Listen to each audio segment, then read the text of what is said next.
Hey everyone, I'm Summer, and welcome back to my channel where we talk about building lives and businesses that feel like you. This is part of my Teach Me Something playlist. This is conversations with people that I have who help us move from confusion to clarity and from ideas to aligned action. And today's topic is one that sounds very simple, but actually it's very, very deep. Passion, purpose, and how they translate into the work that we do every single day. Because you guys, having passion is one thing, building a business around it is something else entirely. My guest today is the beautiful Charmaine Denton. Charmaine helps entrepreneurs discuss their passion DNA, and she's trademarked it, passion DNA. And that translates into meaningful brand offers. That's Her right. work is very much focused on helping people take what they naturally care about and turn it into aligned professions, authentic positioning, and offers that reflect what their true calling is all about. She helps entrepreneurs build businesses that feel meaningful to them, that are sustainable, and deeply connected to who they actually are. So, welcome, Charmaine. Thank you for having me, Summer. I'm so excited to be here. I'm excited to have you. I've known you for a while, and finally we get one-on-one together. Yeah, I'm So, I excited. want to start something with something that many people fight these days. There's a difference, I believe, between something that you enjoy and something that feels like deeper, like it's meant to be a part of the work, but you're confused. Right. So, how can someone recognize when their passion is actually connected to their calling, something that's meant to become a part of their profession? hmm I first want to start off with the etymology of the word passion because I think the word passion is overused and Mm, misunderstood, right? Because most people think, well, I'm passionate about a whole bunch of things. Which one of these things are supposed to be my business or whatever? mm, And passion really isn't a job description. It's mm, not even it's more of a feeling or an emotion. And if we look up the original meaning of passion, it actually means to suffer. It's like, the passion of Christ. That's what the word passion means. But it's not any type of passion. It's not really just suffering for the suffering's sake. It's mm, suffering because of great willingness. You're willing to suffer. So it's not like you're just suffering. You're willing to suffer because of the great love you have for this particular thing.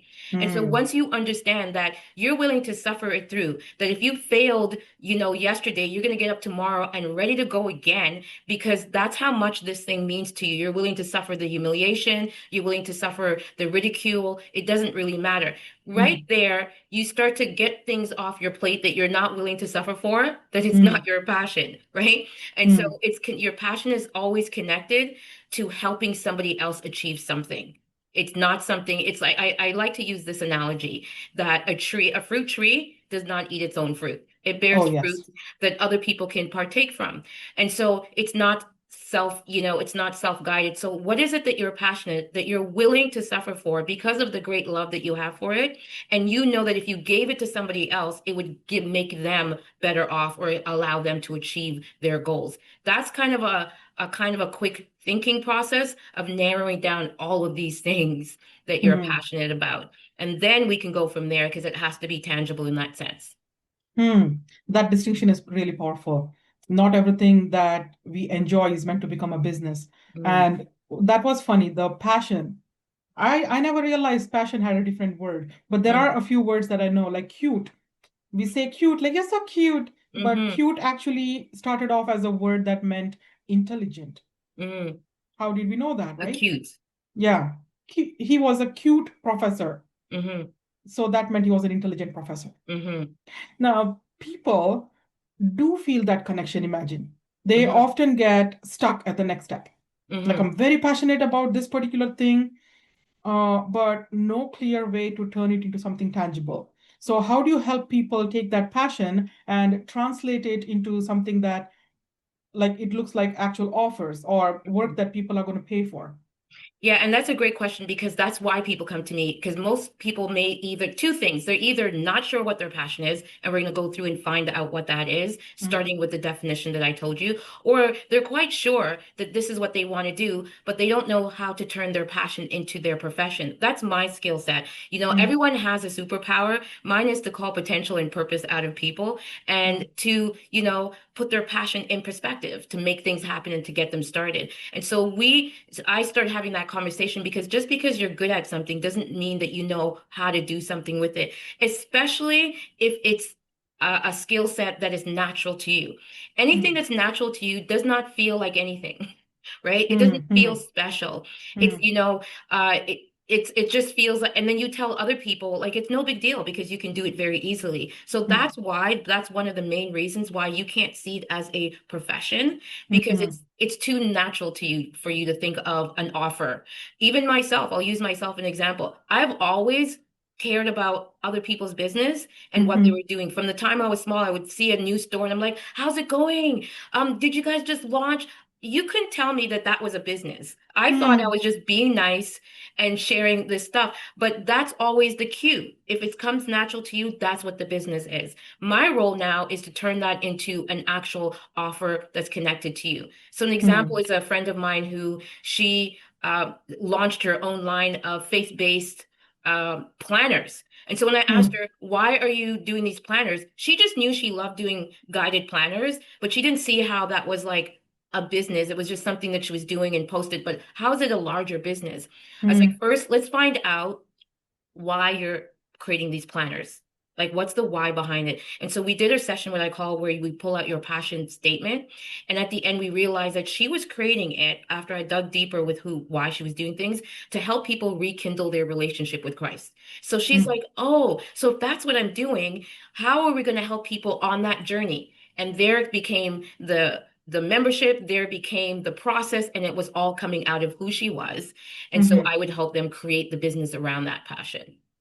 So you're talking about the bridge between passion and structure. That's right. That's where people struggle most. That's it. That's Let's the talk biggest. about branding. You said branding a couple of times because Mhm, this is where things can start feeling like very performative for a lot of entrepreneurs. mhm, Like we are not born thinking that I should have a business with this particular brand that looks like this.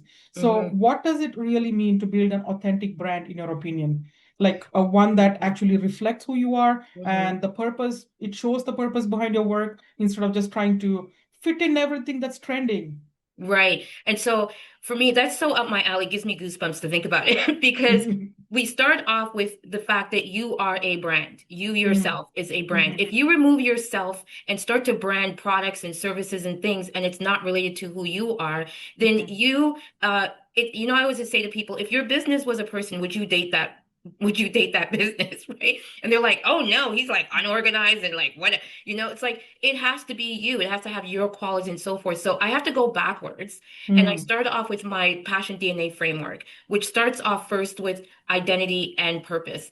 Identity mhm, and purpose is the framework. If you don't know who you are, if you don't know your purpose behind what you're doing, that you're supposed to be feeding others with what you naturally are born with, the ground that you are planted on, don't be looking at someone else's vineyard and say, well, that tree looks great. Like mm. yours is specifically generated for you. And there's people out there who specifically want your fruit, but they're not just Right. going to come to the tree. It's usually you fall in love with the look of the tree and then you notice it's got fruit on it. So now you're not competing with anyone because Mm, you're already taken, right? And so it has to start with the foundation of who you are, your identity and your purpose. Then we move into your passion and profession. And then the mm, branding comes into the positioning and persona. This is when we now talk about, okay, how are you going to position who you are, not what you mm, do, in the minds of other people? And I use this framework, which it's an image. I use frameworks all the time and principles. So I have a picture that I created of a boat in the water with a parachute attached to a backpack in the boat, and there's fish in the water. And I was like, mm, okay, the water represents the world. So if you're in a parachute looking down and you're seeing the water and there's all these people, whatever you're passionate, you are like honing down on the people that need your service, the people that you want to help out of that water and put into that boat, which represents their purpose of where they're going, right? mm, So when mm, you look down, what are they struggling with in that water? And mm, how can we get them to get into this boat of what you have to offer? So the parachute is your passion. It's what you see from a back down. The mhm. backpack represents the skills that you have. When you think of a backpack, it's got all these pockets on the Resources, outside, on yeah. all these Mm, resources. That backpack is full with your skills, your products, your service, everything to help that individual because of the passion that you have for them to succeed on their mm, path. The backpack is where? It's on your back, right? Mm-hmm. What most people do is they wear their backpack in the front and they walk around like this. Hey, look at all the skills that this is what you are not your backpack and your business. You should not make the services and offers in your business way more important than you are. If you're going to meet someone, put the backpack back there and introduce yourself and who you are. Let people get to know you and say, oh, you have this problem. Guess what? I've got something In in my my backpack. backpack that can help you with this particular thing. And so Mm-hmm. once you understand that framework, that aspect of the framework, we can start branding who you are and how people are going to see you so that they're interested in what you have in the backpack. Because people do business with other people and not other backpacks. Other backpacks. Yes, exactly. You asked me a question that brought me an internal chuckle. If you were to date your if you what was that? Would you date your business, knowing Yeah. your business as it is? Mhm. Charmaine, I would marry my business for life. It's a match made in It's a heaven. match made in heaven. Thank you. That's I am awesome. very sure that it's And going you to stay should that because way. your business looks good on you. Thank you. You're welcome. So, this conversation brings so much clarity to something that so many people feel that don't know how to articulate. Like, I meet so many people that I ask them, like, what are you actually like? They don't know how to answer it. What are you all about? I don't know. I can tell you about my business. So, you guys, if this resonated with you, go connect with Charmaine. Her links are right below. Explore Mm. her work and start understanding how your passion DNA can shape not just your brand, but the way that you show up in your business. Charmaine, what's the best place for people to connect with you? You can connect to me on LinkedIn and you can find me at my website at claimyourcalling.com.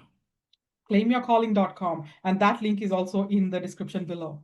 And Charmaine, is there anything that you're working on right now? Right now, I am offering up this service to help. I call it the taste of the tea. If you wanted to have a taste of tea, to see what it's like to work with me and to get started, is a passion DNA audit. Let's find out the hidden offers that are in your business, the passions that you have not are using in your business that can be your signature brand offer. And let's start there so you can find yourself in your business so that you can get started from there. So that is the passion DNA. You'll find that on the first thing on my website at claimyourcalling.com. Let's go on that website and taste that tea. And you guys, if you are enjoying these Teach Me Something conversations, make sure you like and subscribe and share it with somebody at least who's trying to build a business that feels aligned with them. Because when your work reflects on who you actually are, a lot of things can change in your business. And let's see how you can soar forward with that. So, thank you, Charmaine, for being here with me Thank you, today. Summer. You're an awesome guest. And Thank you you. guys, I'll see you in the next one.